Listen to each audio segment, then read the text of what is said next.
नरसिंहदेव नरसिंहदेव जय नरसिंहदेव जयो प्रहलाद महाराज जयो प्रहलाद महाराज प्रहलाद महाराज जयो प्रहलाद महाराज जय जय प्रभुपाद प्रभुपाद प्रभुपाद जय जय प्रभुपाद जय जय गुरुदेव गुरुदेव गुरुदेव जय जय गुरुदेव निताई गौरा हरि बोल हरि बोल हरि बोल निताई गौरा हरि बोल सर्वविघ्न लक्ष्मी नरसिंह भगवान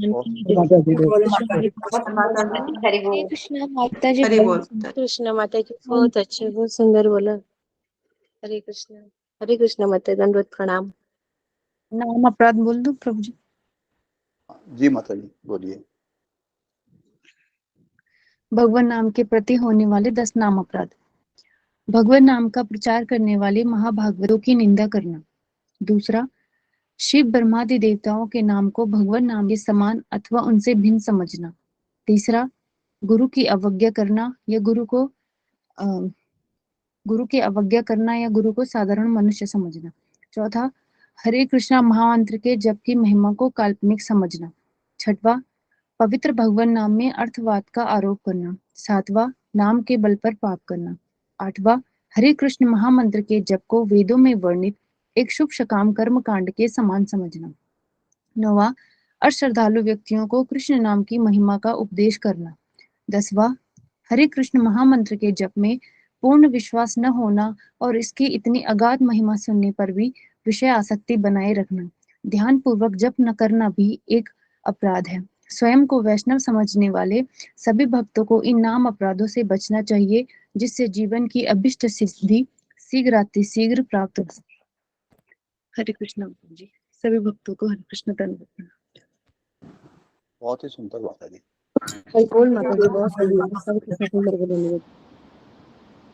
हरे कृष्णा सभी भक्तों को दंडवत प्रणाम। हरे कृष्णा सभी भक्तों को दंडवत प्रणाम। हरे कृष्णा।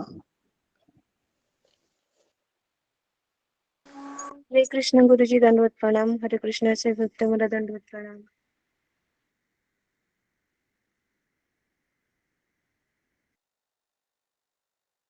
हरे कृष्णा माता जी। हरे कृष्णा।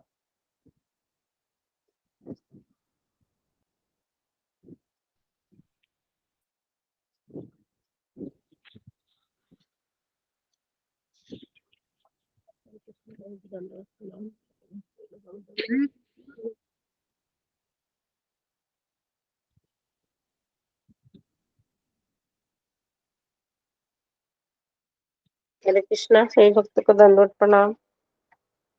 हरे कृष्णा माता जी। कृष्णा माता जी दंडवत प्रणाम। हरे कृष्णा दंडवत प्रणाम।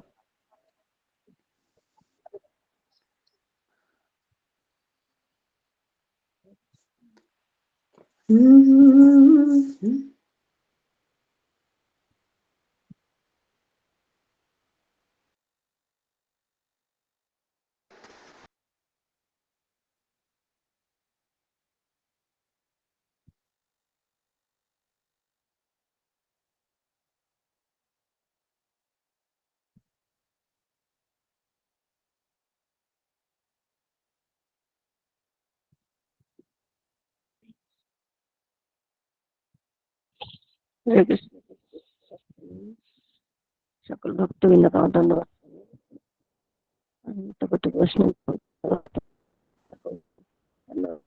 हरे कृष्ण। हरे कृष्ण।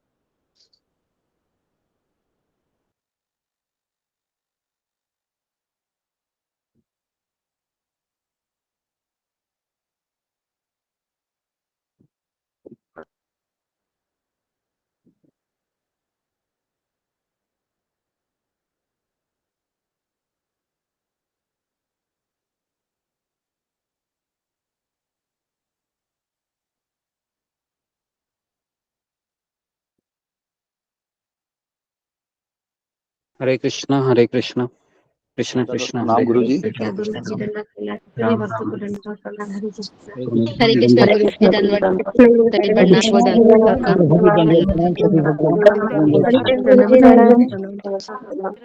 कृष्ण दंडोत प्रणाम। हरे कृष्ण गुरु जी दंडवत प्रणाम।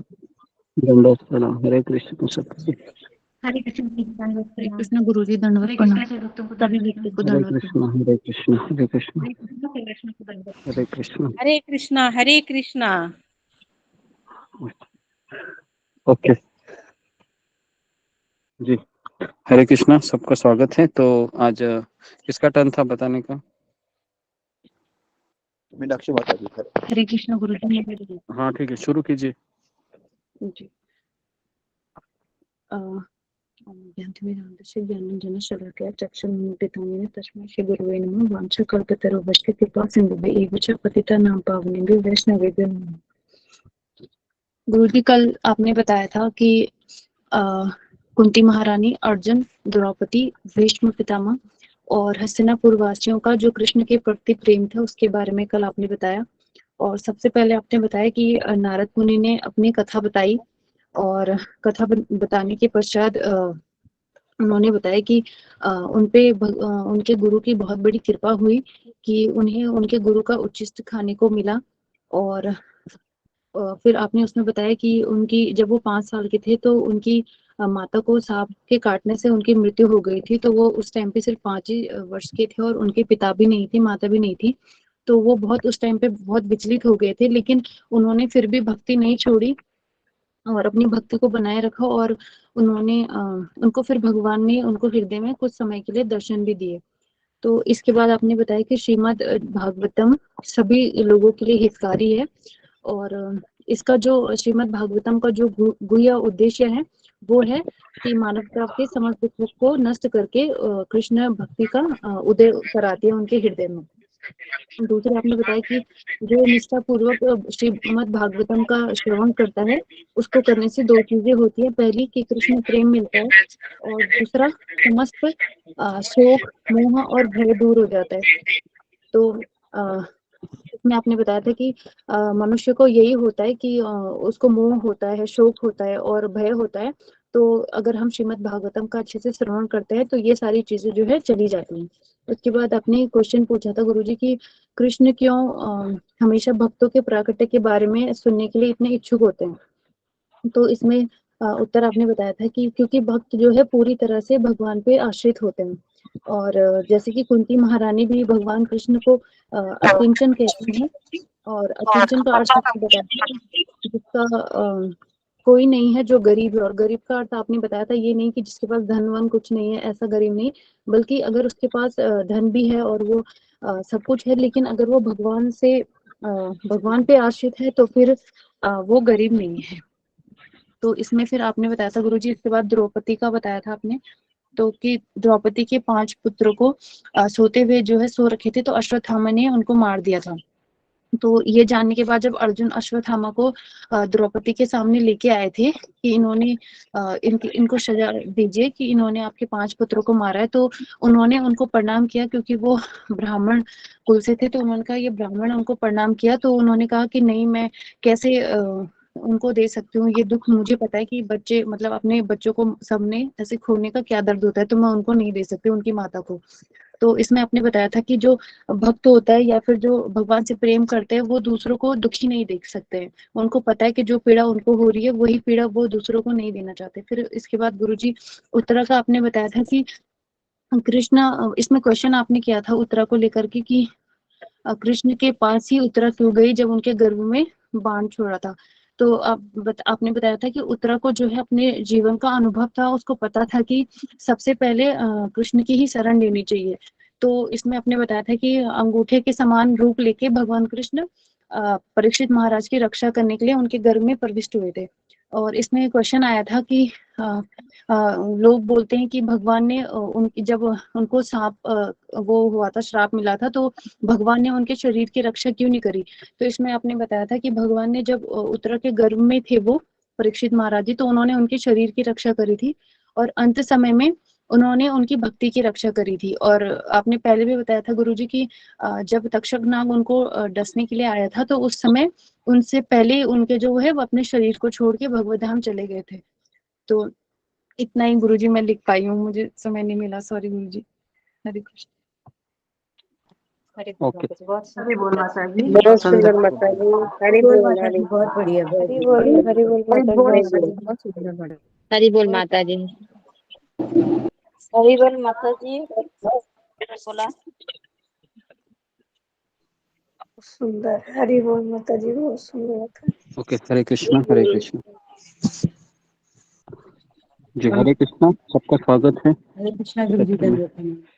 हरे कृष्ण गुरुजी, दंडवत प्रणाम। सभी भक्त के दंडवत सभी भक्तों की दंडवत प्रणाम। हरे कृष्ण गुरु जी, दंडवत प्रणाम। हरे कृष्णा, हरे गुरुजी कृष्णा। प्रणाम। सभी भक्तों को मेरा दंडवत प्रणाम। हरे कृष्ण।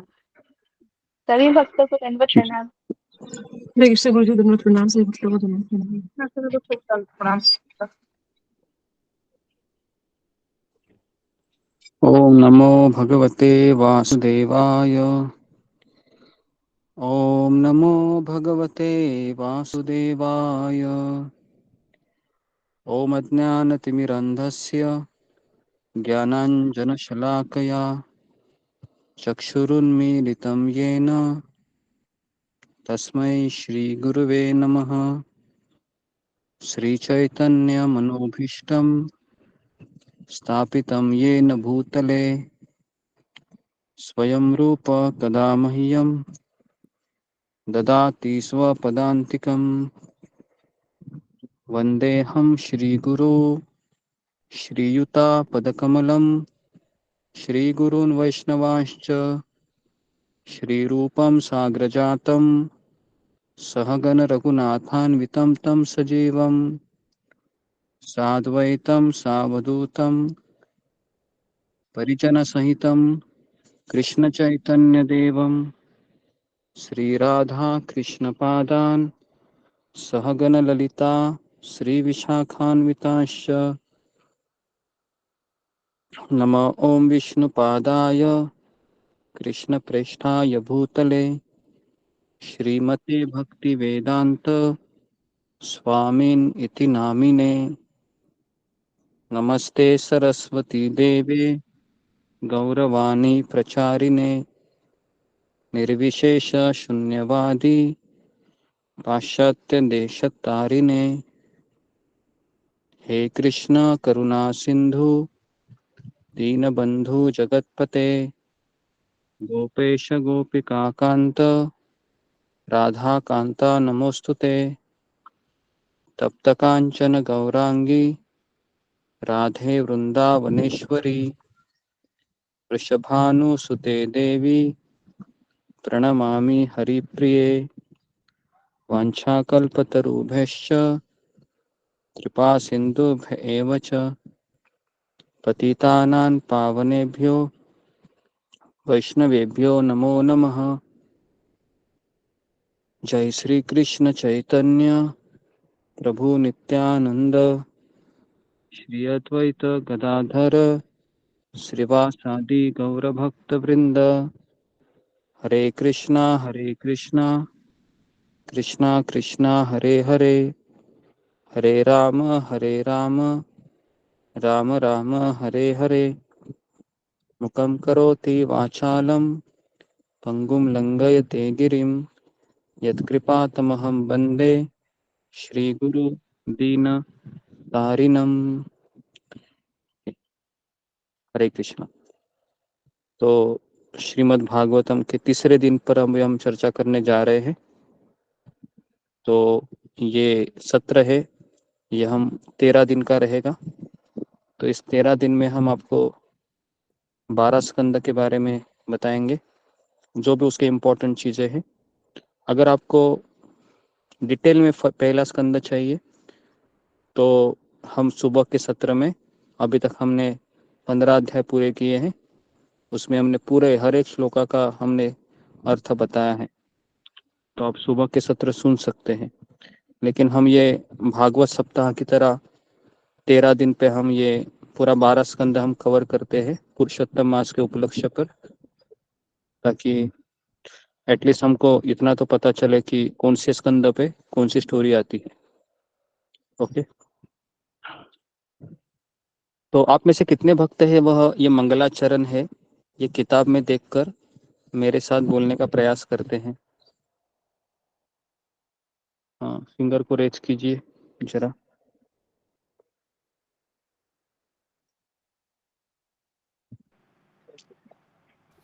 गुरु जी कहाँ से बोलना है, समझी नहीं।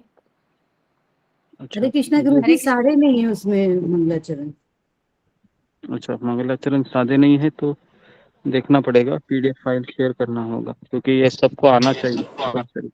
भगवत गीता में भी होता है गुरुजी। जी जी, हाँ हाँ बराबर, भगवत गीता में भी है ये। जी जी, सही बोला। जी गुरु जी, भगवत ये गीता हाँ इसके बारे में ज्ञात है गुरु जी, इसीलिए हम। जी जी, नहीं आपको पता होगा लेकिन काफी भक्तों को ये पता नहीं है, तो ये सारे प्रार्थनाएं आनी चाहिए, मंगलाचरण कंपलसरी है। ओके जी, तो अभी हम आगे बढ़ते हैं।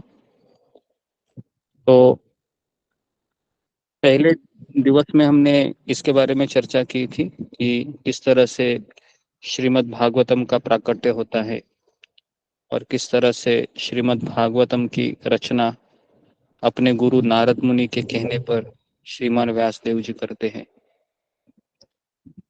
लेकिन ये जो व्यासदेव जी जो श्रीमद् भागवतम का जो अ, सही में प्रचार है वह शुकदेव गोस्वामियों के मुखारविंद से प्रकट हुआ।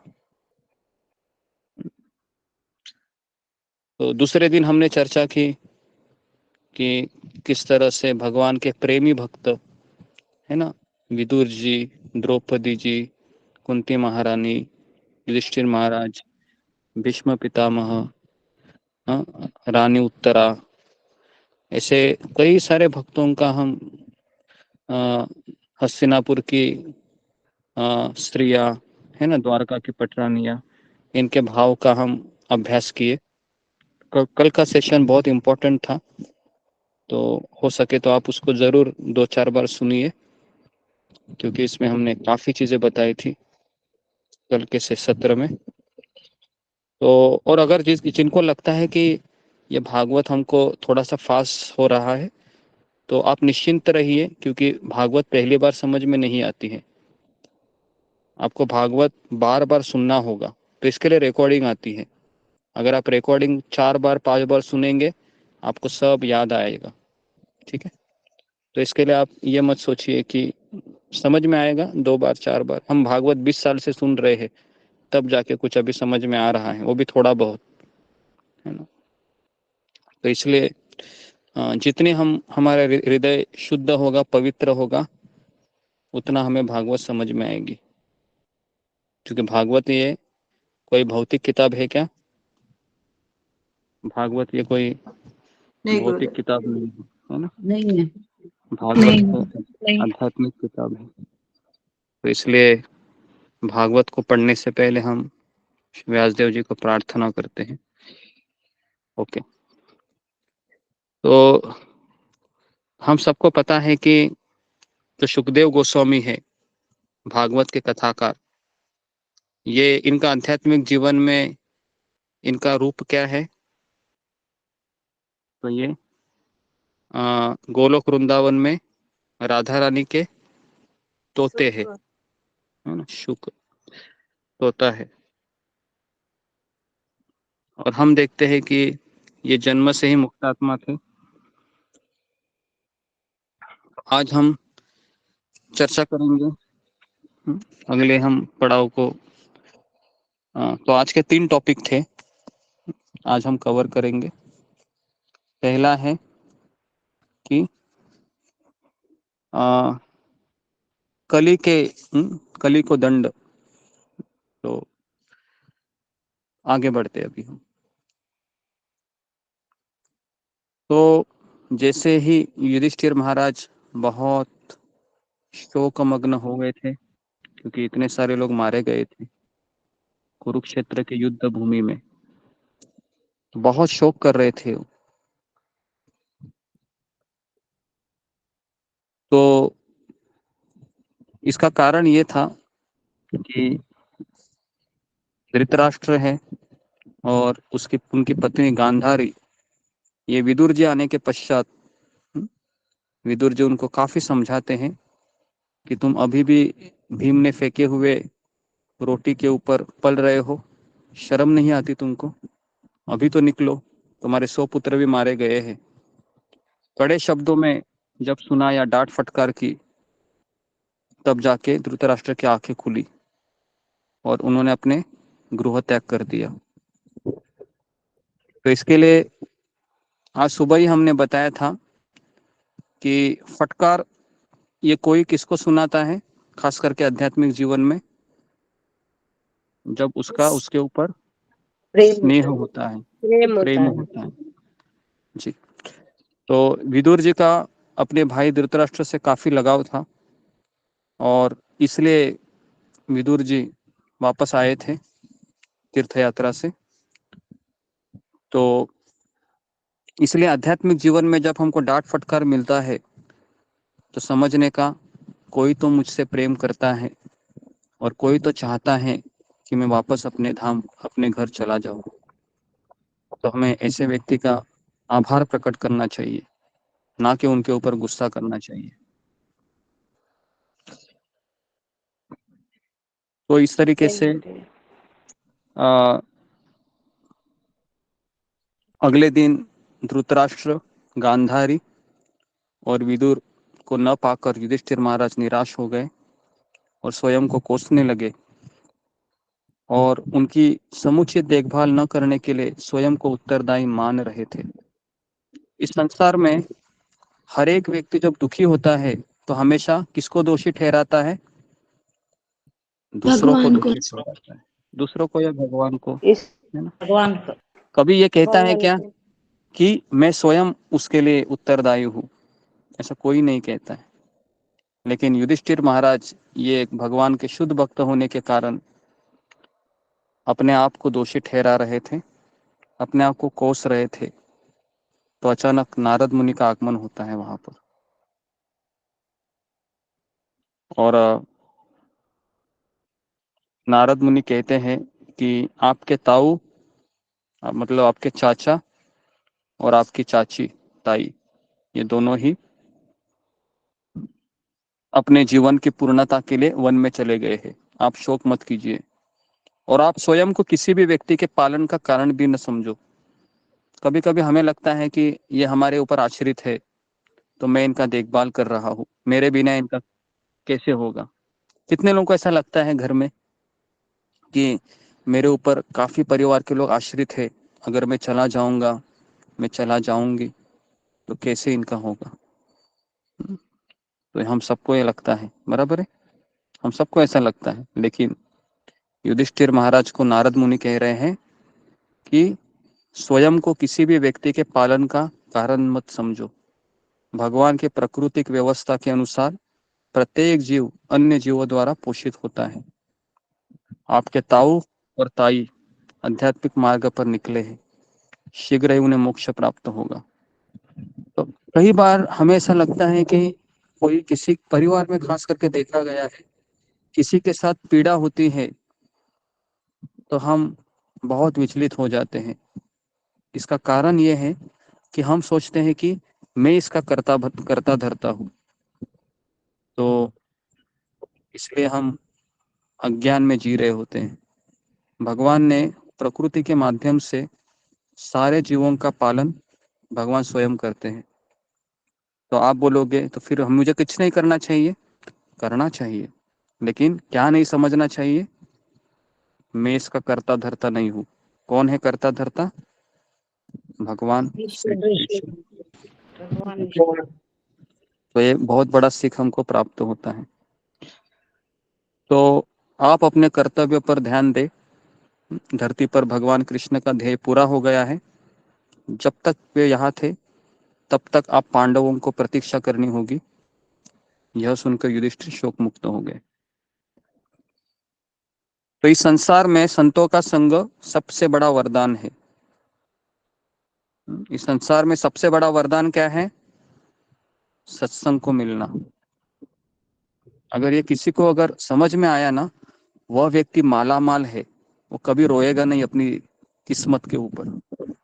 अगर हम सत्संग में आने के बाद भी रो रहे हैं अपनी किस्मत के ऊपर, तो हम सबसे बड़े अज्ञानी हैं। हम सबसे बड़े अज्ञानी हैं, क्योंकि सबसे बड़ा वरदान आप सबको प्राप्त हुआ है। संसार में कई लोगों को भक्तों का संग प्राप्त नहीं होता है चाह कर भी। कई लोग यूट्यूब में घूमते रहते हैं, खोजते रहते हैं, लेकिन बेचारे केवल यूट्यूब का वीडियो सुनकर अपना दिल बहलाते हैं। लेकिन सत्संग मिलना बहुत दुर्लभ है। तो इसलिए इस संसार में संतों का संग सबसे बड़ा वरदान है, क्योंकि इससे हमारे विचार सुस्पष्ट बनते हैं और हमें जीवन के उच्च लक्ष्य को प्राप्त करने की प्रेरणा मिलती है। तो आप में से कितने लोग हैं जिनको सत्संग में आने के बाद पता चला कि ये मुझे जीवन किसके लिए मिला है? पहले तो आप खोज रहे थे, लेकिन आपकी इच्छा थी कि सत्संग रहेगा, थोड़ा सा मन बहल जाएगा, शांति मिलेगी। लेकिन आप में से कितने लोगों को लगता है कि अभी मुझे पता चला है कि ये जीवन मुझे किसके लिए दिया गया है, क्यों मैं माँ के पेट से बाहर आया हूँ, है ना जी। तो हम सबको ये पता होना चाहिए कि मैं क्यों यहाँ पर आया। तो जैसे ही युधिष्ठिर महाराज को पता चला, उन्होंने क्या किया? तुरंत नारद मुनि ने इंडिकेशन दिया कि भगवान कृष्ण धरती से अंतर्धान हो चुके हैं और अब पांडव आपको भी निवृत्त की योजना बनानी होगी। 7 महीने पहले ही अर्जुन द्वारिका में चले गए थे, अभी तक लौटकर नहीं आए। तो युधिष्ठिर महाराज को काफी राज्य में अपशकुन दिखाई दे रहे थे। जिस तरह से गाय रो रही थी, है ना, कुत्ते रो रहे थे, अर्च विग्रह रोते हुए दिखाई दे रहे थे, लोग है वह नियम का पालन नहीं कर रहे थे। तो ये सारे अपशकुन दिखाने के पश्चात युधिष्ठिर महाराज अपने भाई भीम के पास गए। भीम को कहा कि देखो हमारे राज्य में ये सब क्या हो रहा है। तो उस समय अर्जुन वहां पर आता है और अर्जुन को निराश देखते हुए युधिष्ठिर महाराज चिंतित हो जाते हैं और उनसे द्वारका में अपने संबंधियों की कुशल क्षेम के बारे में कई सवाल पूछते हैं। लेकिन अर्जुन चुप रहता है, मुंडी नीचे कर कर केवल रोते रहता है। और युधिष्ठिर महाराज को डर लगने लगा फिर, और बाद में वो पूछते हैं, कहीं तुम इसलिए तो नहीं रो रहे हो अर्जुन कि तुम्हारे प्रिय सखा भगवान श्री कृष्ण हमें छोड़कर चले गए हैं? तुम्हारी निराशा का मुझे अन्य कोई कारण नहीं दिखता है। इससे क्या पता चलता है हमें कि संसार का कोई भी सुख दुख शुद्ध भक्तों को प्रभावित नहीं कर सकता। उनका सुख दुख क्या है? केवल कृष्ण के साथ विरह और कृष्ण के साथ मिलन, यही उनका सुख दुख है। तो हमारे लिए सुख दुख क्या होना चाहिए? सत्संग में न आना, ये मेरा सबसे बड़ा दुख है। और सत्संग में मुझे कृष्ण का सानिध्य मिलना, ये मेरे लिए सबसे बड़ा सुख है। एक भक्त के लिए सुख की यही परिभाषा होनी चाहिए। लेकिन ऐसा होता है क्या? ऐसा नहीं होता है। हमारे परिवार में अगर कुछ होता है तो हम दुखी हो जाते हैं। हमारे परिवार में किसी का बर्थडे आता है तो हम सुखी हो जाते हैं। तो यहाँ पर हम देखते हैं कि अर्जुन की निराशा का कारण क्या होता है? उनके मित्र कृष्ण उनको छोड़कर चले गए। फिर अर्जुन ने कहा कि मेरा शौर्य चला गया है। उनकी कृपा से मैं द्रौपदी को जीता, इंद्र को पराजित किया, शिवजी को विस्मित किया, विराट की गायों की रक्षा की। तो भक्त केवल भगवान की कृपा से अपनी उपलब्धियां प्राप्त करता है। उसका श्रेय वो किसको देता है? भगवान को देता है ना। कुछ भी उसके जीवन में अच्छा होने दो, है ना। मान लो वो बहुत बड़ा पढ़ाई करे और उसको बहुत सारे नंबर मिले एग्जाम में, तो अभी वो क्या बोलेगा कि कृष्ण की कृपा है ये। अभी आप बोलोगे इसमें क्या लॉजिक है? इसमें लॉजिक ये है कि कृष्ण गीता में कहते हैं कि मेरे से ही क्या आता है? विस्मरण आता है, स्मरण मेरे से ही ज्ञान आता है ना। वो कौन सा श्लोक है? 15वें अध्याय का 15वां श्लोक। 15 सर्वस्य चाहम कौन सा हृदि वो श्लोक? सन्निविष्टम्। हाँ, वेरी गुड। सर्वस्य चाहम हृदि सन्निविष्टो। आगे क्या है? ओके, तो उसमें बताया गया है कि सर्वस्य चाहम हृदि सन्निविष्टो मत्त स्मृतिर ज्ञान अपोहनम च वेदेश दुर्लभम। कहते हैं कि मत्तः स्मृति, मेरे से स्मृति आती है, ज्ञान भी मिलता है और अज्ञान अपोहनम च।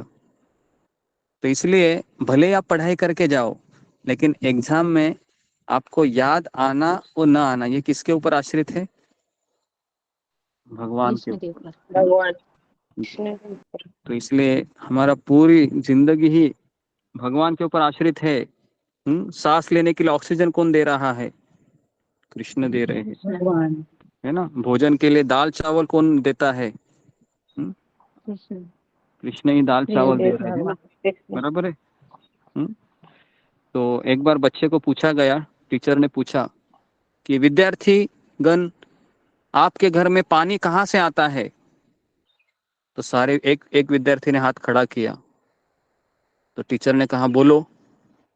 तो विद्यार्थी ने कहा बीएमसी से आता है, म्युनिसिपालिटी से आता है।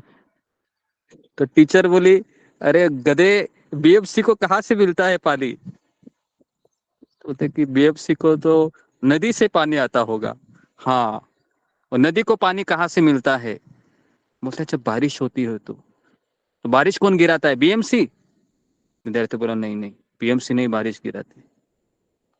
तो इस तरीके से अभी आजकल के विद्यार्थियों को पूछा गया कि दाल चावल कहाँ से आते हैं, तो कहते हैं मॉल से आते हैं, बिग बाजार से आते हैं, दुकान से आते हैं। तो ये हमारा अभी नॉलेज है ना, क्योंकि बच्चों को ज़्यादा एजुकेशन नहीं मिल रहा है अभी, तो उनको प्रैक्टिकली दिखाना पड़ेगा, है ना। खेत में जाके देखो किस तरह से खेती होती है। ओके, तो इस तरीके से फिर तुरंत अर्जुन शोक से अभिभूत हो गए, कृष्ण की इच्छा जाना इसे। और अर्जुन ने किसका सहारा लिया? फिर अर्जुन ने फिर कृष्ण के उपदेश गीता में दिए थे, उसका स्मरण किया। और इस तरीके से जैसे ही कृष्ण अंतर्धान हो गए, युधिष्ठिर महाराज ने देखा कलयुग के आने के वाले प्रभावों को देखने लगे। लोग एक दूसरे से द्वेष करने लगे, मिथ्याचार, हिंसा, कलयुग अब अभी अधिक दूर नहीं रह गया था। उन्होंने क्या सोचा? उन्होंने सोचा कि अभी मैं सेवाओं से निवृत्त होने का निश्चय किया। तो उन्होंने किसको फिर राजा बनाया? परीक्षित महाराज को। और भगवत धाम जाने के लिए अपने भाइयों के साथ राजपाट का त्याग दिया। तो ये होता है एक भक्त, अगर वो राजा भी बन जाता है ना, तो उसको राज्य में रुचि नहीं रहती है, क्योंकि उसको पता है कि राज्य क्या है, ये क्षणिक है, बराबर है। तो इसलिए भक्त शादी भी करता है, बच्चों को भी जन्म देता है, लेकिन उसका मन ना पत्नी में होता है ना बच्चे में होता है। क्यों? क्योंकि उसको पता है ये सब क्षणिक है ना। तो इसलिए वह, उसका दिल ही नहीं लगता है, क्योंकि उसको पता है पहले मैंने शादी किया मेरी, है ना, पत्नी से। तो ये चंद्रमुखी थी, है ना, और अभी ये क्या बन गई है? अभी ये ज्वालामुखी। ज्वालामुखी। तो उसके लिए उसको लगता है कि नहीं नहीं, मेरा कृष्ण पहले भी चंद्रमुखी था और अभी भी चंद्रमुखी है ना। तो इसलिए उसको, ओके, तो इस तरीके से परीक्षित महाराज को राजा बनाया और फिर किसी का माइक चालू है, जस्मिता, कैमरा को सेट करो जस्मिता, क्या कर रहे हो समझ में नहीं आ रहा है। तो इस तरीके से कुंती महारानी, द्रौपदी, सुभद्रा, इन्होंने अपना चित्त कृष्ण में तल्लीन करके आध्यात्मिक जगत की प्राप्ति की। जब युधिष्ठिर महाराज उत्तर दिशा में प्रयाण किए, उसके पीछे भीम गए, उसके पीछे अर्जुन गए, फिर नकुल, फिर सहदेव, फिर द्रौपदी, फिर सुभद्रा, है ना, कोई नहीं रहा वहां पर। ऐसा नहीं कि चलो मेरा पति तो है ना, जैसे तुकाराम महाराज जब उनके लिए वैकुंठ से विमान आया था, तो तुकाराम महाराज अपने पत्नी के पास गए और कहा कि उसका नाम आवड़ी था, कहा कि आवड़ी तुमने तो मेरा बहुत सेवा किया है, मैं तो अकेला भजन में लगा था, मेरा पूरा संसार तुमने संभाला है ना, मुझे रोटी पकाकर तुम देती थी, इसके लिए मेरा भजन हो पाया, चलो मैं तुमको भी साथ में लेना चाहता हूँ, आ रही हो तुम? तो उसने कहा, कहाँ जा रहे हो आप स्वामी? कहा मैं वैकुंठ जा रहा हूँ। अच्छा वैकुंठ जा रहे हो क्या? ठीक है ठीक है, शाम को वापस आ जाना, हाँ, मैं आपके लिए रोटी बनाकर रखती हूँ। तो तुकाराम महाराज बोले क्या कि नहीं आप बाद में आना, हाँ, मेरी पत्नी मुझे शाम को रोटी बनाने वाली, ऐसा बोला क्या? नहीं, वो चलने के लिए राजी हो गए। तो इतना वैराग्य होना चाहिए हमारे में कि कल जाके अगर कुछ विमान आकर बोलता है चलो आपको अकेले आना होगा, तो क्या आप जाने का विचार कर सकते हैं? अभी आप बोलोगे करोगे, लेकिन मैं दावे के साथ कहता हूँ उस समय हमारे पैर नहीं आगे बढ़ेंगे, क्योंकि विचार ही है ना मन को हिला देता है कि मुझे मेरा पति नहीं दिखेगा, कैसा भी हो झगड़ा करता है लेकिन रोज तो दिखना चाहिए ना भाई, हमारा ऐसा होता है, बराबर कि नहीं? कैसा भी हो, झगड़ा करे, कुछ भी करे, दिखना चाहिए लेकिन एक टाइम, है ना, मैं तैयार हूँ गुरुजी, पति को। मैं तैयार हूँ। जी जी ठीक है, गुरुदेव मैं भी तैयार हूँ, मैं भी तैयार हूँ। ओके मैं भी तैयार हूँ। ओके, चलो अच्छा है, गुरुजी फिर मैं भी तैयार हूँ। अच्छा है अच्छा है, लेकिन मैं भी तैयार हूँ गुरुजी। गुरुजी हम सब तैयार हैं। हाँ सबको चलना है, हाँ हम गुरुजी। हम नहीं रहेंगे यहाँ पे। पर गुरुजी विमान आए तब। हाँ जी जी मैं तो पहले तैयार हूँ। देखिए विमान आएगा और नहीं आएगा, लेकिन हमें तैयार रहना चाहिए, है ना, ऐसा नहीं कि विमान आने के बाद मैं तैयार हूँ, तो ऐसा नहीं होता है ना, नहीं तुकाराम गुरुदेव, महाराज पहले से तैयार थे, है ना, तो इसके लिए जिनके जीवन में काफी दुख है ना वो तैयार रहेगा, बराबर है, और जिसको जी जीवन में गुरु, लगता है कि अभी भी कहीं से ना कहीं से मुझे मेरे बेटे से सुख मिल रहा है, तो थोड़ा सा मैं कृष्ण जरा मुझे एक महीना देना, है ना, जैसे हमने आपको एक बार नारद मुनि की स्टोरी बताई थी, है ना, भगवान कृष्ण ने नारद मुनि को कहा कि नारद मैं आज बहुत खुश हूँ, तुम पृथ्वी लोक पर किसी को भी लेके आ जाओ, मैं उसको भगवत धाम लेके जाऊंगा और मैं उधर ही उसको रखूंगा। तो नारद मुनि फिर किसके पास जाते हैं? कैलाश के पास, है ना, और कैलाश को कहते हैं कैलाश, तो कि कैलाश भी बोलते हैं नारद मुनि आप आ गए, आप मेरा अहोभाग्य है, आपके दर्शन मुझे प्राप्त हुए, कहते कि मैं तुम्हें भगवत धाम ले जाने के लिए आया हूँ, चलोगे मेरे साथ? कहता है कि नारद मुनि आप मुझे भगवत धाम में क्यों ले जाना चाहते हो? कहता है कि अरे भगवत धाम में जाओगे तो वहां पर जन्म मृत्यु बुढ़ापा बीमारी कुछ नहीं है, और वहां पर तुमको संसार से मुक्ति मिलेगी, है ना, तो इस तरह से काफी चीजें बोलते हैं वो, लेकिन कहते हैं ये कहते हैं कैलाश कि मेरे बेटे अभी छोटे हैं, जब बड़े हो जाएंगे ना तब मैं आपके साथ जरूर चलूंगा, अभी आप मुझे आ, अभी मैं आपके साथ नहीं चल सकता। तो इस तरीके से फिर आप बाद में आ जाना, है ना, मेरे बेटे जब बड़े हो जाएंगे तब आप आ जाना। तो बेटे बड़े होने के पश्चात नारद मुनि आते हैं और कहते हैं कि चलो कैलाश, अभी तो चलो मेरे साथ। कहते हैं कि मेरे बेटे तो शरीर से बड़े हो गए लेकिन दिमाग ही नहीं है, ऐसे ही सो जाते हैं दरवाजा खुला रख के, है ना। इसके लिए है नारद, मैं अभी आपके साथ नहीं आ सकता। तो उसके बाद फिर नारद मुनि आते हैं वापस। उस समय क्या होता है, उस समय वहां पर कैलाश नहीं रहता है, तो वहां पर एक कुत्ता रहता है। तो नारद मुनि कहता है, रे कैलाश, तुम कुत्ता बन गया, अरे चलो अभी तो चलो मेरे साथ, अभी भी तुमको लेके जा सकता हूँ।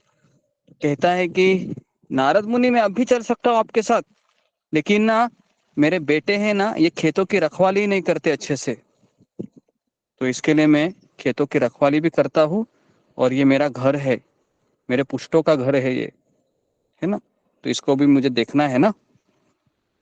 नारद मुनि फिर वापस चले जाते, वापस आते हैं कुछ समय के बाद, तो वहां पर कुत्ता नहीं रहता है, कौन होता है फिर, वहां पर सांप रहता है और खेत में रहता है वो।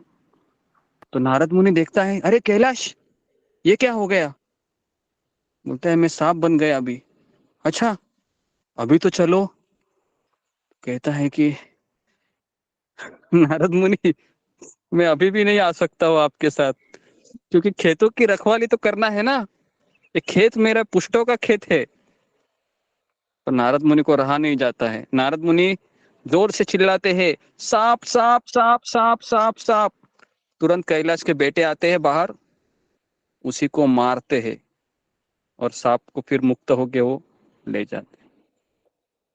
अब ये कैलाश कौन है, ये कैलाश हम और आप ही है, ऐसा नहीं कि ये कैलाश किसी बाहर का है ना।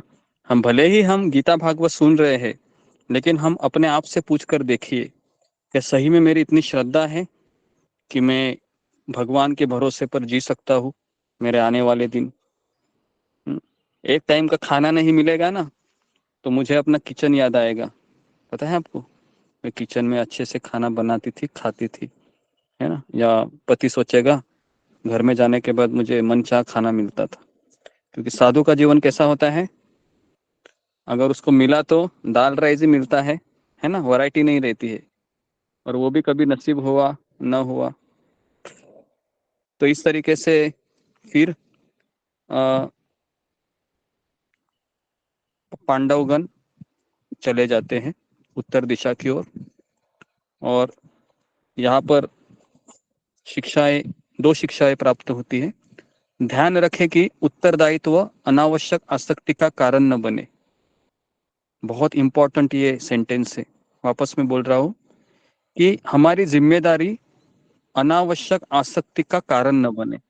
कभी कभी हमको लगता है कि जिम्मेदारी निभानी चाहिए, पुत्र की, पति की, पत्नी की, लेकिन हमें यह भी समझना चाहिए कि ये मेरे आसक्ति का कारण ना बने, इतना अलर्ट होना चाहिए। जैसे फिर से हमारी बोलिए, एक बार फिर से बोलिए। उत्तरदायित्व या हमारी पारिवारिक जिम्मेदारी हमारी अनावश्यक आसक्ति का कारण नहीं बनना चाहिए। नहीं तो क्या पाया, जैसे हमारे गुरु महाराज है, परम पूज्य राधानाथ स्वामी महाराज को मैं पिछले 20 साल से मैं देख रहा हूँ। कई लोगों से बात करते हैं वो, कई लोगों से हंसी मजाक करते हैं, हंसते भी है, जोक भी मारते हैं, है ना, बहुत कुछ हमने स्वयं देखा है यात्रा में भी। लेकिन कोरोना में हमने महाराज का जीवन देखा है कि वो उन्होंने अकेले ने अपने आप को एक कमरे में शिकागो में रह रहे थे पूरा 1 साल, कोई उनके साथ नहीं था। 70 साल की उम्र में भी वो भगवान के लिए खाना बनाते थे, है ना, और इस तरीके से वह सब कुछ किया करते थे, खाना बनाना, भगवान को उठाना, इत्यादि इत्यादि सारी चीजें वो अकेले करते थे, है ना। तो इस तरीके से उन्होंने अपना पूर्ण जीवन जिया।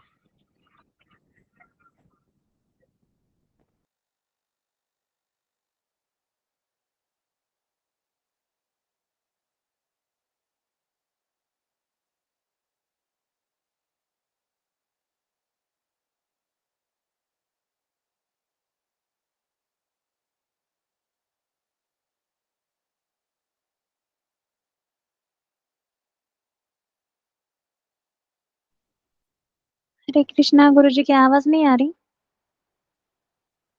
गुरुजी अभी आ रहे हैं गुरुजी, अभी आ रहे हैं गुरुजी। नेटवर्क प्रॉब्लम है गुरुजी। ओके, आवाज हरे मैडम का अभी आ रहे हैं। हरे गुरुजी। कृष्ण, हरे कृष्ण। हाँ जी जी, आ गए। ओके, तो ये एक बहुत बड़ी शिक्षा हमें प्राप्त हो रही। दूसरी शिक्षा ये है कि इसका ये अर्थ भी नहीं है कि अपने उत्तरदायित्व से दूर भागने को हम विरक्ति कहेंगे, है ना। तो ये एक बहुत थिन लाइन है जो हमें समझना चाहिए कि हम पति की सेवा करेंगे, बच्चे की सेवा करेंगे, लेकिन हमारा मन कहाँ होना चाहिए? हमारा मन कृष्ण सत्संग में, में या कृष्ण में होना चाहिए। कृष्ण। तो उसके बाद कली का आगमन होता है। गुरुजी सेकंड बोलिए दोबारा, सेकंड वाला। सेकंड वाला है कि अपने उत्तरदायित्व से दूर भागने को हम विरक्ति नहीं कहेंगे। जैसे कुछ लोग होते हैं ना कि भगवान का नाम लेना ही जीवन का ध्येय है, मैं कुछ नहीं करूंगा, ना कमाऊंगा ना खिलाऊंगा, बस ऐसे राम राम राम राम राम राम करता रहूंगा, और थोड़ा समय मिलेगा तो क्या करेगा, फिर वो मोबाइल में व्हाट्सएप चेक करता रहेगा। तो ये भी नहीं होना चाहिए। तो इसके लिए गुरु की आवश्यकता पड़ती है, क्योंकि अगर गुरु के पास कोई आता है और कहता है मैं अभी अनासक्त हो गया हूँ, मैं अनासक्त हो गई हूँ, तो गुरु ही आपको बता सकता है कि आप सही में अनासक्त हो गए हो या आपके मन का भ्रम है या आप दुखों से पलायन करना चाह रहे हैं। कितने लोगों को ये समझ में आया? फिंगर को रेज कीजिए जरा।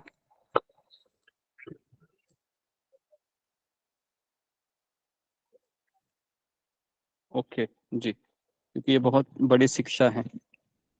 उसके बाद जैसे महाराज परीक्षित राज्य को संभालते हैं, अभी पांडवगण चले गए, हाँ क्या पांडव लोगों का हो गया अभी, तो महाराज परीक्षित, फिर परीक्षित के महाराज के जो पुरोहित थे वो कौन थे? तो उनके पुरोहित थे कृपाचार्य। तो कृपाचार्य को अपना गुरु स्वीकारते हैं परीक्षित महाराज, मतलब राजठाट चलाने के लिए, और उनके छत्र छाया में 3 अश्वमेध यज्ञ करते हैं। और परीक्षित महाराज की पत्नी का नाम होता है, लिखिए इसको आप, शायद आपको पता नहीं होगा। परीक्षित महाराज के पत्नी का नाम है इरावती, उनका नाम है इरावती, इरावती। और गुरु जी का क्या नाम बताया उनके? इरावती, इरावती। कृपाचार्य। गुरुजी ओके, कृपाचार्य। कृपाचार्य उनके कुलगुरु थे, इरावती उनकी पत्नी थी। उनसे 4 पुत्र उत्पन्न हुए, उसमें से बड़ा पुत्र का नाम है जन्मेंजय। अपने राज्य में कलयुग के प्रविष्ट होने का अप्रिय समाचार उन्होंने सुना कि मेरे राज्य में कली का आगमन हो रहा है, और उन्होंने भी जो अशुभ लक्षण युधिष्ठिर महाराज ने देखे थे, उन्होंने भी वही अशुभ लक्षण देखे।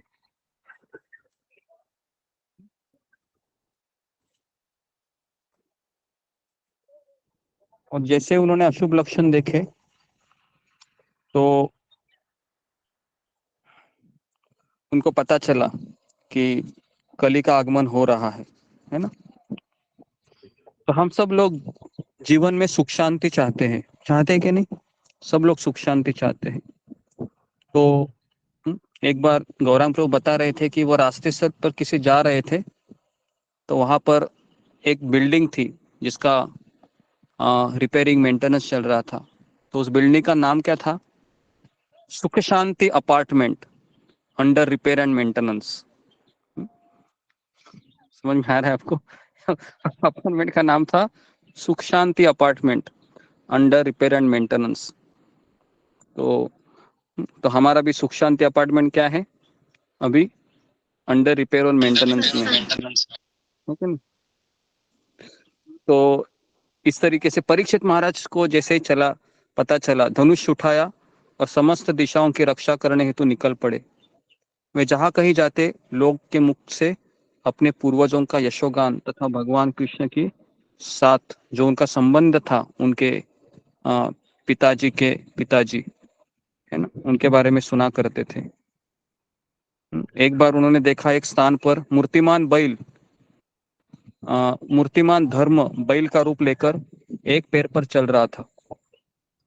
उसकी भेंट धरनी से हो गई जो गाय का रूप लिए थी। ध्यान से सुनिए क्या ये अभी, क्योंकि वही व्यक्ति को ये समझ में आएगा इसका ध्यान है, नहीं तो ये समझ में नहीं आएगा अभी। तो बैल है वो कितने पैर पे खड़ा है?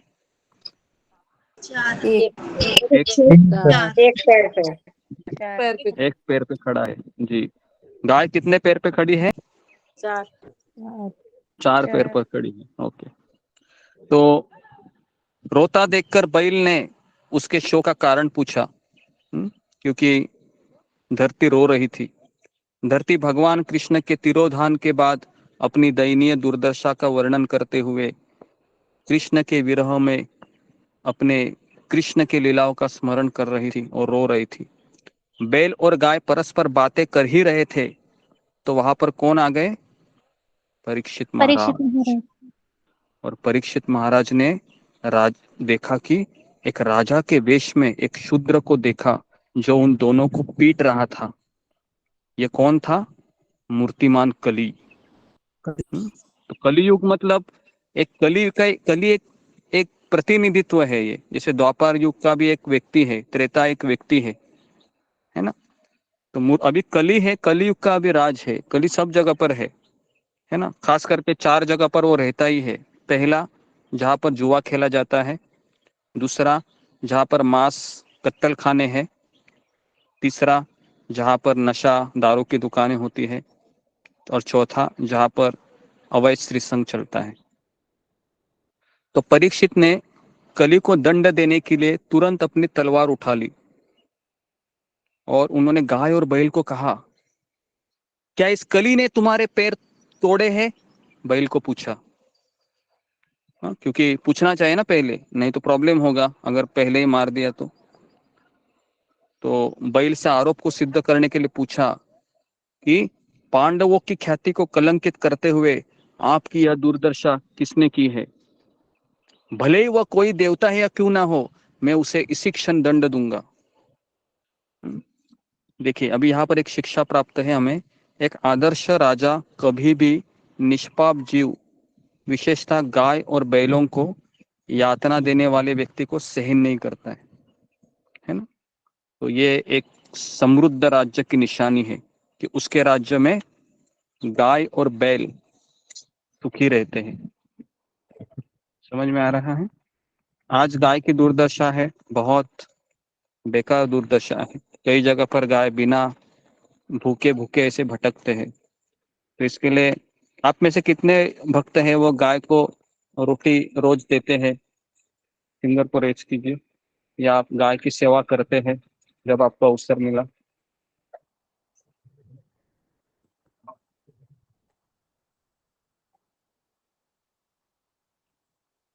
ओहो।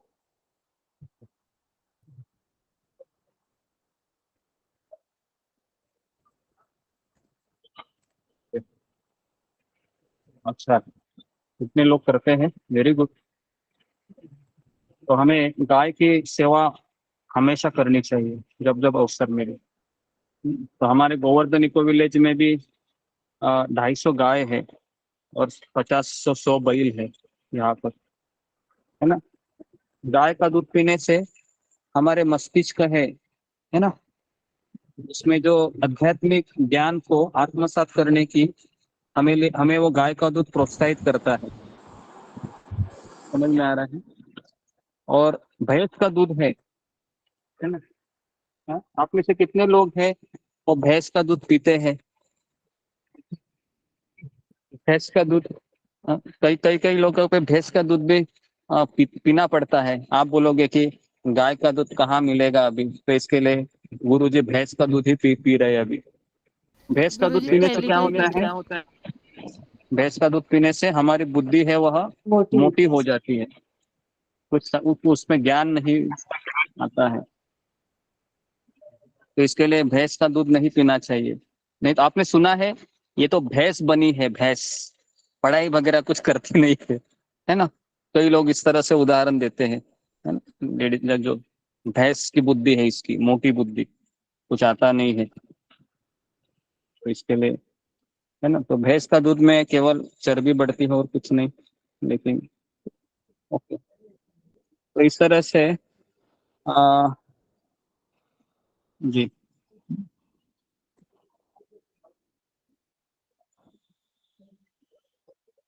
ओके।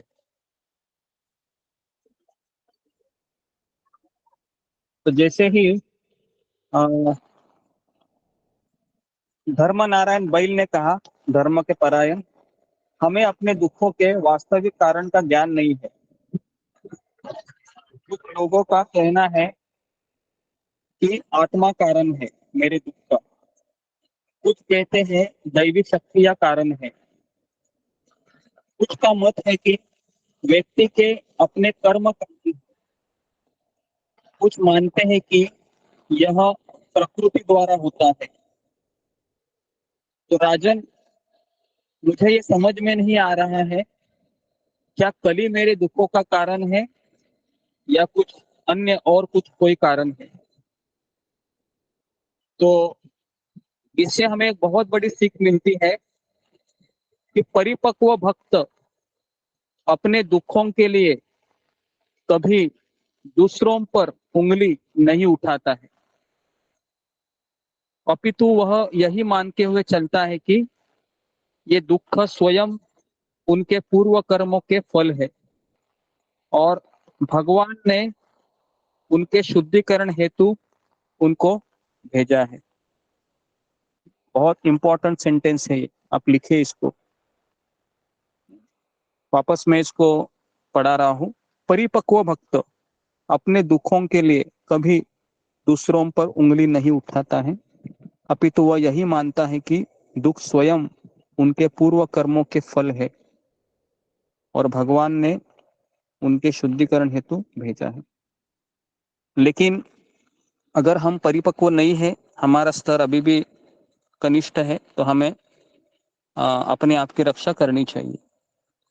प्रभावशाली शब्दों से सुनकर परीक्षित महाराज जान गए कि बैल कोई है साधारण बैल नहीं है, ये स्वयं धर्म है। और सत्ययुग में धर्म के 4 पैर लिखिए। पहला पैर है तपस्या, दूसरा पैर है स्वच्छता, तीसरा पैर है दया और चौथा पैर है सत्य। किंतु इस समय घमंड तथा स्त्रियां एवं नशे के प्रति वासना रूपी अधर्म के फलस्वरूप आपके 3 पैर कट गए हैं। अभी धर्म केवल एक ही पैर पे खड़ा है। कौन सा है वो? वह है सत्य। सत्य। सत्य पर खड़ा है। इसके लिए तपस्या हम कर पाते हैं कि ज्यादा समय नहीं कर पाते। स्वच्छता, हमारे घर में हम पता है ना कितना गंदगी होता है कभी कभी। दया, दया तो अभी इतनी मर गई है कि लोग नॉनवेज खाते हैं, है ना, दया भी मर गई है अभी। तो परीक्षित ने कली को मारने के लिए अपनी तलवार उठा ली फिर, किंतु अपने विनाश को देखकर कली ने सिर झुकाकर परीक्षित की शरण स्वीकार की। और परीक्षित शरणागत रक्षक थे, बोले अपने प्राणों का भय त्याग दो, किंतु तुम मेरे राज्य में नहीं रह सकता। तुम्हारे कारण अधर्म फैल रहा है, लोगों में मिथ्याचार, छल, कलह, दंभ, इसकी वृद्धि हो रही है। भय से कांपते हुए कली ने याचना करने लगा, आपका राज्य तो सर्वत्र है, कृपया अपने संरक्षण में मुझे रहने के लिए कोई स्थान दो, क्योंकि मैं भी आप ही की प्रजा हूँ। तो आपका राज्य तो सर्वत्र है। तो परीक्षित ने कली को उन स्थानों पर रहने की अनुमति दी जहां नशा, व्यभिचार, जुआ तथा पशु हत्या हो। कली जानता था कि धर्मपरायण राज्य में ऐसा स्थान मिलना असंभव है, क्योंकि कली को पता था कि परीक्षित राजा है, ये धर्मपरायण राजा है, तो उनके राज्य में तो ये चार चीजें होते ही नहीं, तो मैं कहाँ रहूं। तो फिर परीक्षित महाराज ने बहुत विचार किया और क्या कहा, तुम कहाँ रहो जहां पर स्वर्ण है, सोना है ना, जहां पर सोना है वहां पर आप रहिए। कितने लोगों ने ऐसा सुना है कि जहां पर स्वर्ण है, सोना है, वहां पर ज्यादा हिंसा, ज्यादा झूठ ऐसा बोला गया है, चोरी होती है। सुना है ना आपने, स्वर्ण खास करके जहां पर सोना है। तो देखिए, तो कली को रहने के लिए 5 स्थान मिले, जहां पर स्वर्ण है, जहां नशा है, काम वासना है, द्वेष है, शत्रु है। तो इसके लिए जीवन में उत्थान एवं वास्तविक सुख के इच्छुक लोग कभी भी इन अधार्मिक कार्यों में संलग्न नहीं होते, क्योंकि ये अधर्म को बढ़ाता है। तो इस तरीके से परीक्षित महाराज के राज्य में कली रहने लगा। ओके, उसके बाद फिर अभी हम ऐसे कथा में प्रवेश कर रहे हैं, एक कठोर शाप वरदान बन गया। तो एक बार गौराम प्रभु बता रहे थे कि मैं जब नया नया ज्वाइन हुआ था ब्रह्मचर्य आश्रम में, मुंबई के राधा गोपीनाथ मंदिर में, तो वहां पर उनके साथ और एक भक्त ज्वाइन हुए थे, वो भी काफी पढ़े लिखे थे।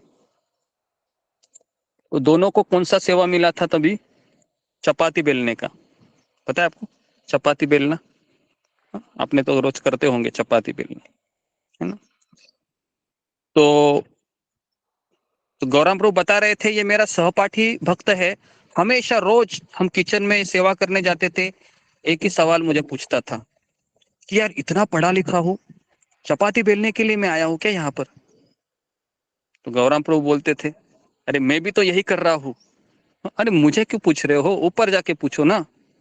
तो 3 दिन 4 दिन 1 हफ्ता वो हमेशा वही कहते थे, अरे मैं इतना पढ़ा लिखा हूँ, IIT से हूँ मैं, और ये क्या मुझे चपाती बेलने का ये काम करा रहे हैं, मंदिर वाले जानते नहीं है क्या मेरी कीमत कितनी है।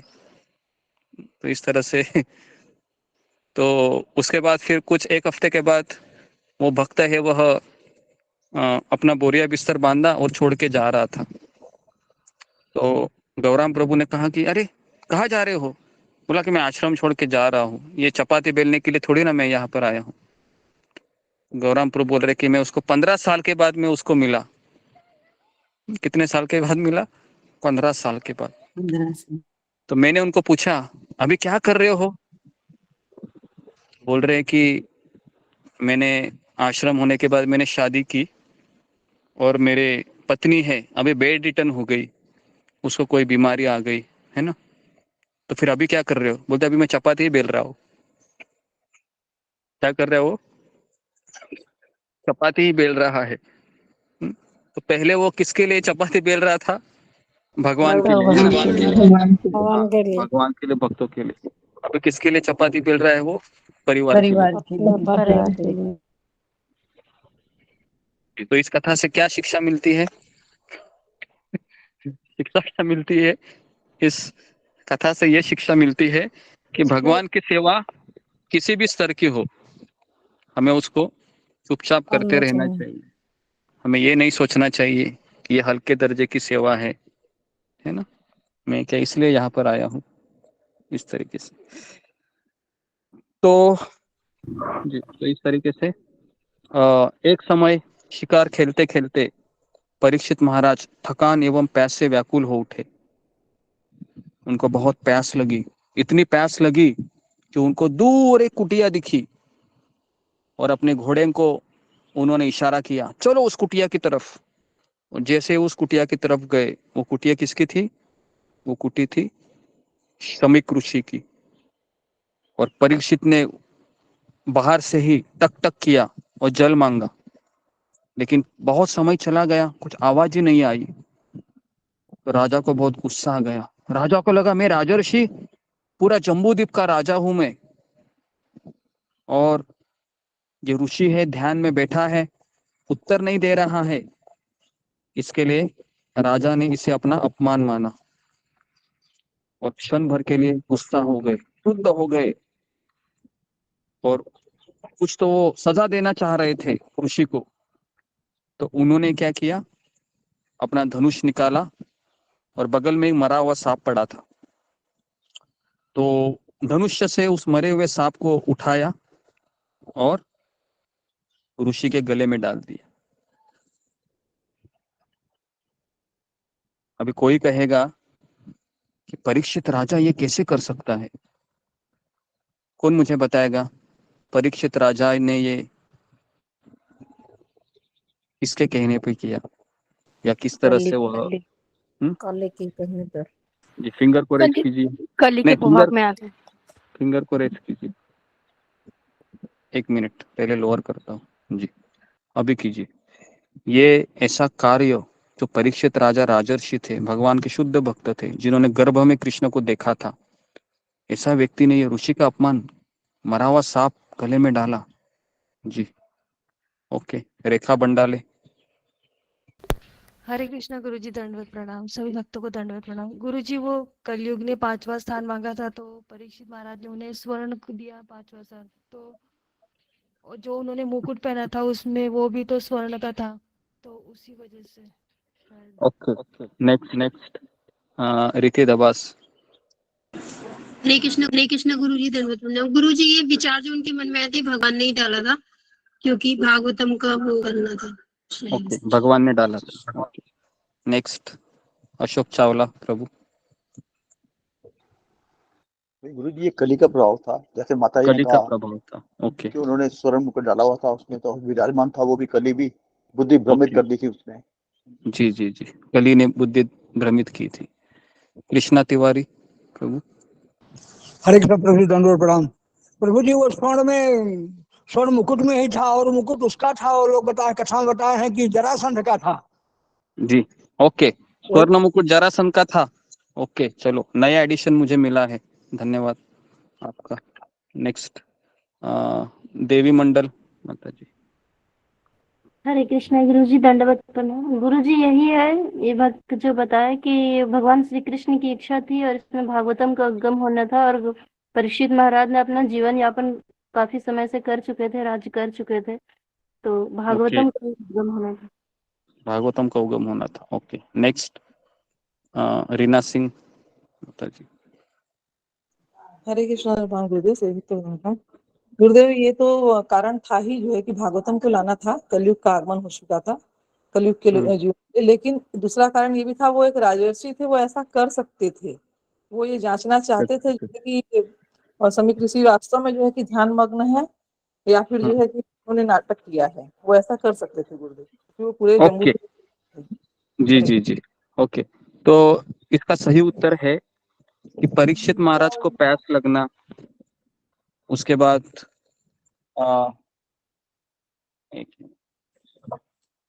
उसके बाद वह प्यास से वह उठना, है ना, उसके बाद फिर वह उद्विग्न होना, क्रोध होना, ये सब ना कली का प्रभाव था। क्योंकि आप सोचिए ना, जो भगवान का शुद्ध भक्त है, क्या उसके ऊपर कली का प्रभाव हो सकता है? तो इसका पहला उत्तर है नहीं। जो मुकुट जो सोने का था ना, ये पता नहीं कहाँ से ये स्टोरी आई है, शायद ये पुराणों में हो सकता है, मैंने पुराण पढ़े नहीं है, लेकिन लेकिन इसका सही कारण ये है कि ये भगवान की इच्छा थी और भागवतम का प्राकट्य करना था। इसके लिए भगवान की योग माया शक्ति के अधीन होकर, ये जिस तरह से अर्जुन भ्रमित हुए थे, है ना, उसी तरीके से परीक्षित राजा को भ्रमित करवाया गया। ओके, नहीं तो आप बोलिए, जो व्यक्ति 7 दिन 7 रात बिना खाए बिना पिए रह सकता है, क्या वो एक दिन नहीं रह सकता?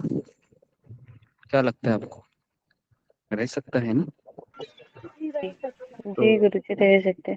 तो इसके लिए ये कली का असर नहीं था, ये भगवान की इच्छा थी कि श्रीमद् भागवतम का प्राकट्य हो। ओके, तो इस तरीके से शीघ्र ही ऋषि के पुत्र श्रृंगी को इसका समाचार मिला। वो खेल रहा था, बच्चा था वो बेचारा, 8-10 साल का होगा वो, उसका बेटा खेल रहा था वो। तो कुछ बच्चे उसके पास आए, अरे पता है क्या हुआ? क्या हो गया? अरे तुम्हारे तुम्हारे पिताजी के गले में किसी ने सांप डाल दिया। अच्छा। तो इतना रोने लगा, वो बच्चा है ना, रोने लगा वो, और वो रोते रोते वहां पर आ गया, अपने पिताजी को देखा और गले में सांप था मरा हुआ, और बहुत गुस्सा आ गया उस श्रृंगी को, और उसने बिना सोचे बिना समझे शाप दे दिया। क्या शाप दिया? कि परीक्षित को 7 दिनों के अंदर तक्षक नाम का सर्प पक्षी द्वारा डसने का शाप दिया। मूर्ख श्रृंगी इस शाप की उग्रता तथा परिणाम से अनजान था, है ना। बच्चा था वो, जैसे बच्चे कैसे बोलते हैं वैसे उसने शाप दे दिया, और इस शाप से ब्राह्मण जाति का पतन हो गया, है ना। ये आखिरी ब्राह्मण का ये था, उसके बाद शाप करना ही बंद हो गया किसी का, क्योंकि शाप का गलत जगह इस्तेमाल होने लगा। राज्य के एक उत्तरदायी राजा को इस छोटे से अपराध के कारण मृत्युदंड देना भारी भूल थी।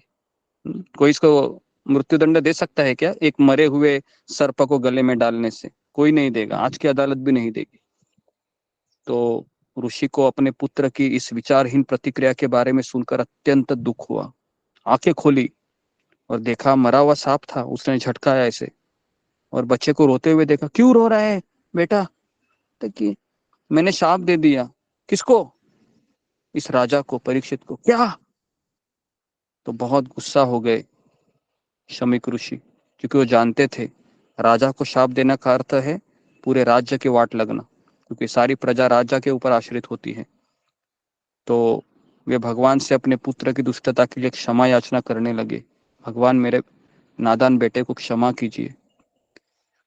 तो शक्तिशाली लोगों द्वारा क्रोध एवं अहंकारवश अपने शक्तियों का दुरुपयोग सामाजिक उत्पात को जन्म देता है। इसके लिए आत्म संयम के बिना शक्ति विनाश का कारण बनती है। तो इसके लिए अगर हमारे पास शक्ति है तो आत्म संयम भी होना चाहिए। इसी बीच महल में पहुंचकर परीक्षित महाराज पश्चाताप करने लगे, और वो समझ गए कि ऋषि ध्यान में लीन थे। वे एक ब्राह्मण के प्रति अपराध के कारण स्वयं को धिक्कारने लगे कि ये मैंने कौन सा जघन्य अपराध किया, एक ब्राह्मण के गले में कैसे मैंने सांप डाला, क्या मेरी मति मारी गई थी कि मैंने ऐसा घिनौना कार्य किया। और अपने आप को धिक्कारने लगे, उनको गिल्ट होने लगी, और न केवल उन्हें इस अपराध के लिए दंड की अपेक्षा थी, अपितु वो दंड की इच्छा भी करने लगे कि जिससे मैं वापस ये अपराध न करूं। तो एक भक्त दुर्घटनावश हुए अपराधों के लिए जब सच्चे मन से पश्चाताप करता है और भगवान की कृपा से अपराध उस पश्चाताप की अग्नि में भस्म हो जाते हैं। इसके लिए पश्चाताप करना चाहिए। जब हमारी माला नहीं होती है, जब हमारा कोई रेगुलेटरी प्रिंसिपल ब्रेक हो जाता है, या हम कभी अपराध करते हैं, तो हमें पछतावा करना चाहिए, हमें गिल्ट होना चाहिए। हम क्या करते हैं? हम अपने आप को तुरंत माफ कर देते हैं। बराबर है? माफ करते हैं कि नहीं, चलो आज मैं उठी नहीं, कोई बात नहीं, एक दिन तो मैं उठा है, ये उठा नहीं, केवल रोज तो हमेशा आता हूं मैं जपा में। होता है ना ऐसे? ऐसे हम अपने आप को ही सर्टिफिकेट देते हैं, अरे कोई बात नहीं, है ना, क्या हो गया, एक दिन नहीं आया तो थोड़ी ना तुम एक दिन में भगवत धाम जाने वाला है। अरे एक दिन सोने का थोड़ा सा रेस्ट भी तो चाहिए शरीर को। बोलता है कि नहीं मन ऐसा? अरे रेस्ट तो चाहिए कि नहीं शरीर को? तुम इतना काम करता है, काम करती है, गुरुजी थोड़ी ना देखने आते हैं तुम कितना किचन में काम करता है या दफ्तर में काम करता है। तो इस तरह से मन हमको ना बहलाता है बहुत बार, और हम भी फिर सोचते हैं कि हाँ बराबर बोल रहा है मन, गुरुजी तो उधर लेक्चर देते हैं पेड़ के नीचे, उनको क्या है, और हम यहाँ पर कितने तपे हुए किचन में हम काम कर रहे हैं, उनको क्या पता। रेस्ट तो चाहिए ना भाई। ये कितने लोगों ने ऐसा, मन ने ऐसा सर्टिफिकेट दिया है? सच सच बताइए अभी तक। गुरुजी देता ही है हमेशा। देता है ना, ठीक है। तो मैंने कैसे आपकी मन की बात जान ली, लेकिन क्योंकि ये तो इस तरीके से मन अलग अलग तरीके से हमको उकसाता रहेगा, लेकिन हमको मन की सुननी है क्या? गुरुजी लेकिन हम लोग नहीं सुनते हैं मन की।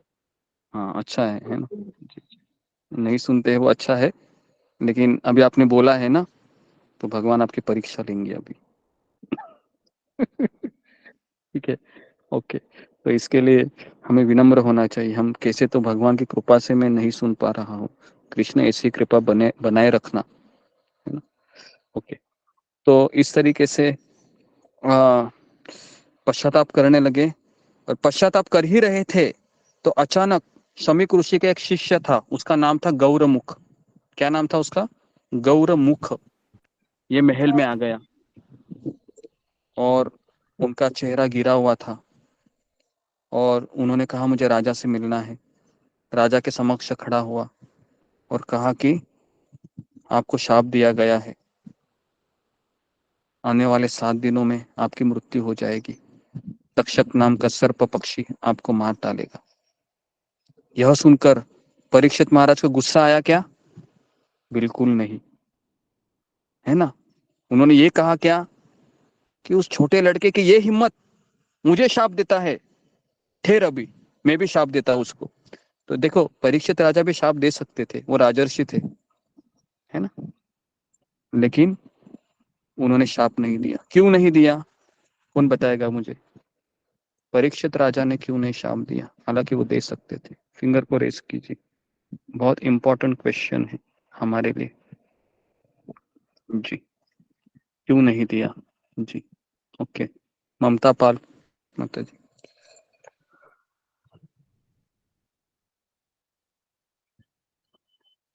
जी, सोमाकर। हरे कृष्ण गुरुजी दंडवत प्रणाम। शायद उनको एहसास हुआ कि शायद से ये भगवान की ही कोई इच्छा थी, तो शायद इसलिए उन लोग उसको मान लिया होगा। हरे कृष्ण। जी, विशाल गावे।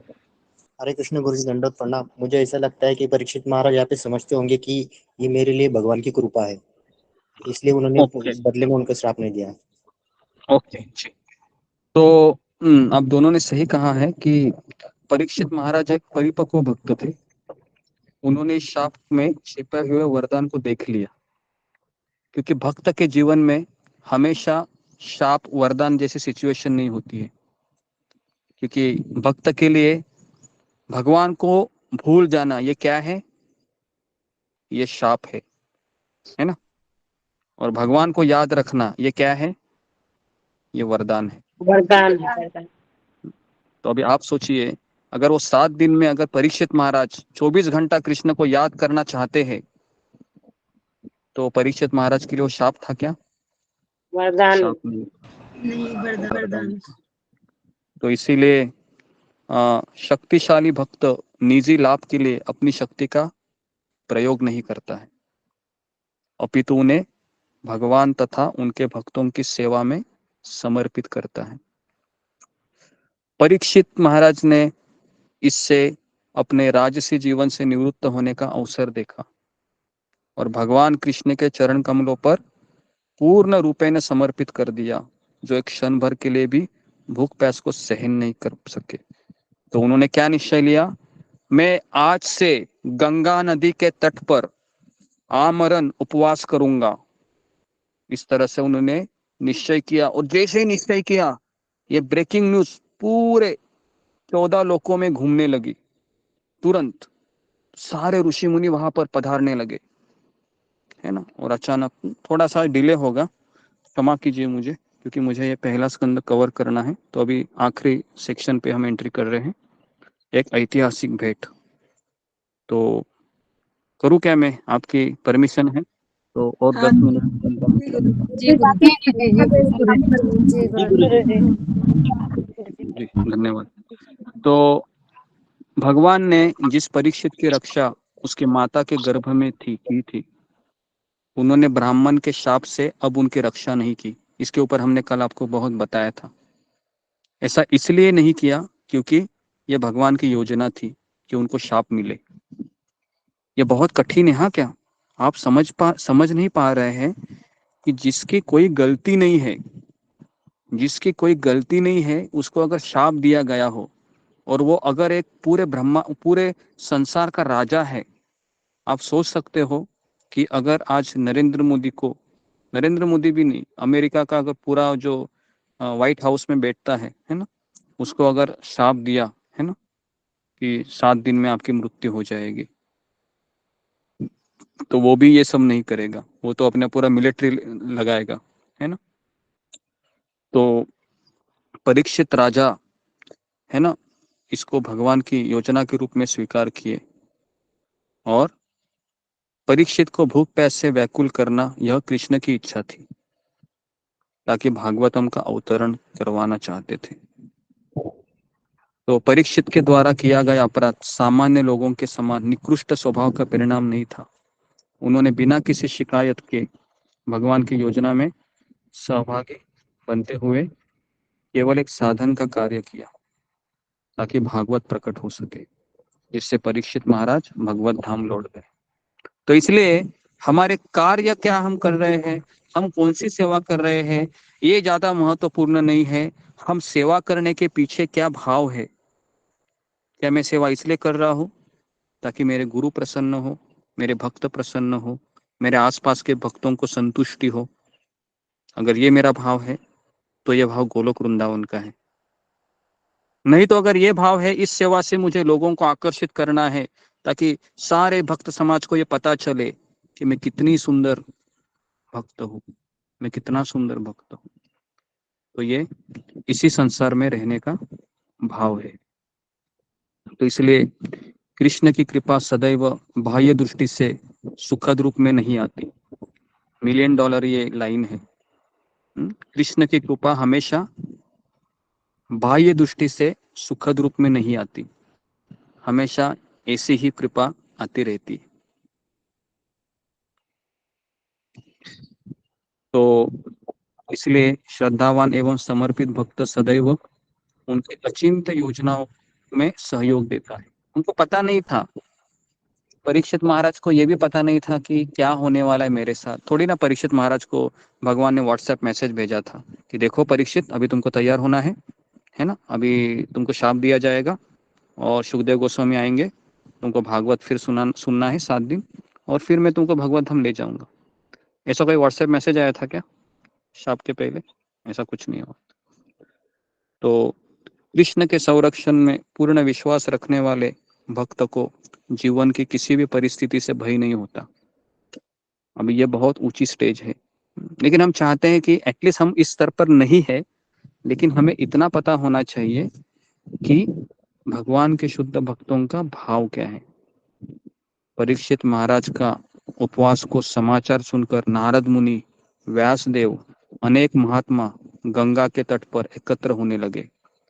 परीक्षित महाराज ने सबका स्वागत किया। ऐसा नहीं कि मुझे शाप मिला है, मैं कोने में बैठा हूँ, तक्षक आएगा, बाप रे बाप, सारे ऋषि मुनि आप मेरे पास आओ, मुझे जरा अच्छे अच्छे शब्दों से मेरा सांत्वना करो। नहीं, परीक्षित महाराज ने हर एक ऋषि मुनि का यथा योग्य वहां पर स्वागत किया, उस परिस्थिति में भी। और फिर उनको प्रश्न पूछा कि हमें बताइए कि सभी परिस्थितियों में मनुष्य का क्या कर्तव्य है।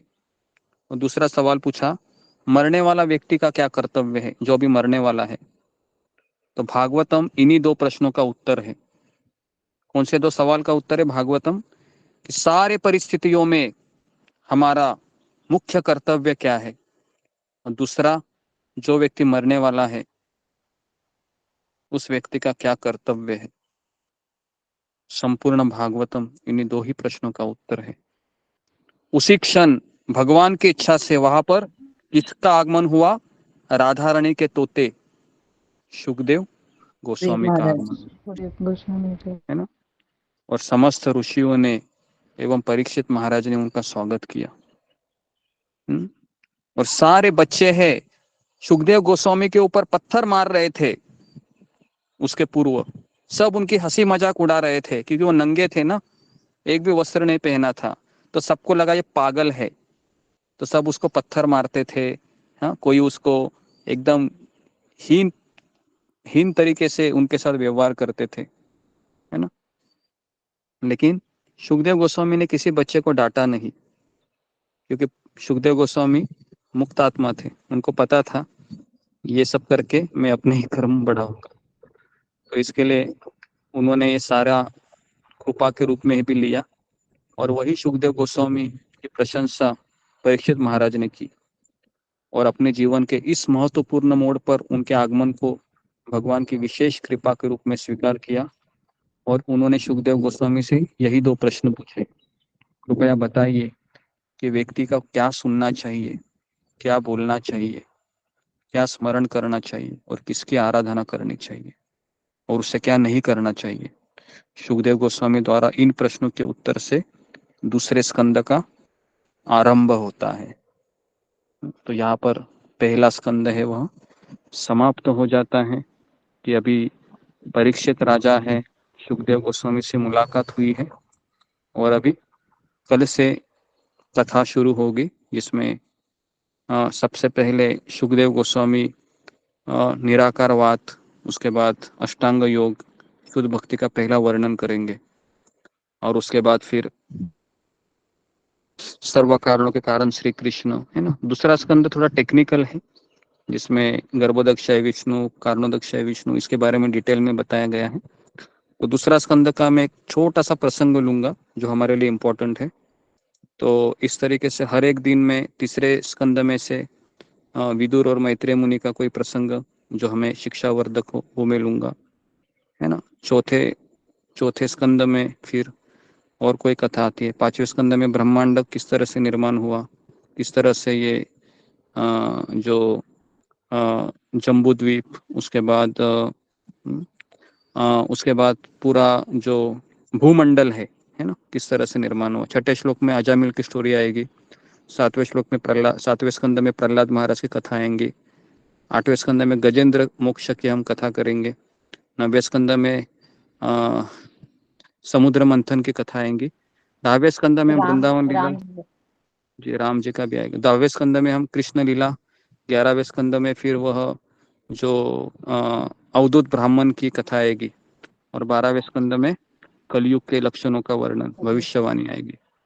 तो इस तरह से हम एक एक प्रसंग करके इस पुरुषोत्तम मास में हम पूरा, है ना, हमको याद रहेगा कि हमने पुरुषोत्तम मास में पूरी भागवत का हमने वर्णन सुना करके। ठीक है, तो यहाँ पर मैं रुकता हूँ अभी। तो 4:15 बजे है। तो आप सबका बहुत बहुत धन्यवाद। ग्रंथराज श्रीमद् भागवतम की जय। जय गुरुजी कृष्ण गुरुजी कृष्ण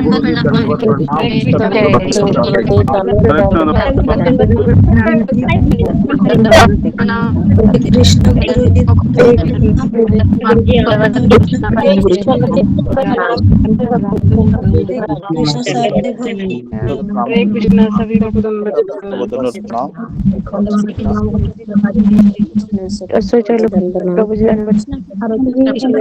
चलो प्रभु जी प्रणाम।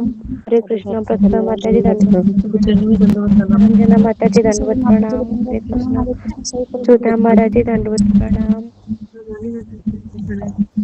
काजल माता जी दंडवत प्रणाम। हरे कृष्ण अंजलि माता जी दंडवत प्रणाम। हरे कृष्ण हरे कृष्ण सुमिता माता जी दंडवत प्रणाम। हरे कृष्ण मोनी माता जी दंडवत प्रणाम। हरे कृष्ण अंजलि माता जी दंडवत प्रणाम।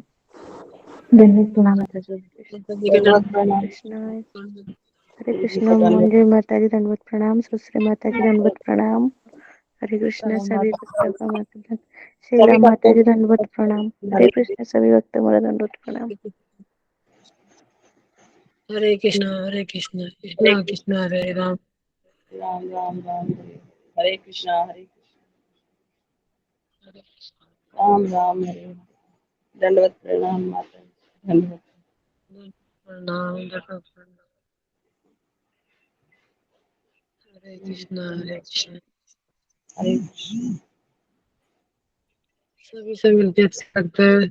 सबको खुश रखे श्री कृष्ण।